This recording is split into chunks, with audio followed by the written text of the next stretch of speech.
ఇదంతా మందే. అదిగో ఆ కోడి కూడా మంది రోయ్. బాగుందిరా. మామూలు కూడా మరి. రా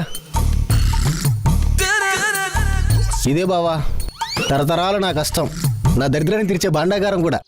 రా లోపలికి వెళ్దాం.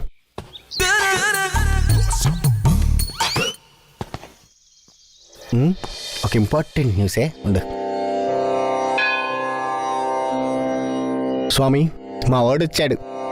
ఇక నాకు 3 పూట్ల భోజనం, నీకు 2 పూట్ల నైవేద్యం. మనకి డోకాలేదు ఇంకంతే. ఏంటి? పేరుకే నైవేద్యం, నాకు తినేది నువ్వు. ఏ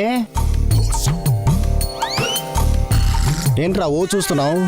రేయ్ ఏంట్రా ఇది?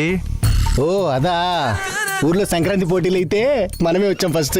ఆ దెబ్బకు ఊళ్ళో ఫేమస్ అయిపోయాంగా. అంతకుముందే మనం ఫేమస్ అనుకో. సరే నువ్వు ఫ్రెష్ అయిపో.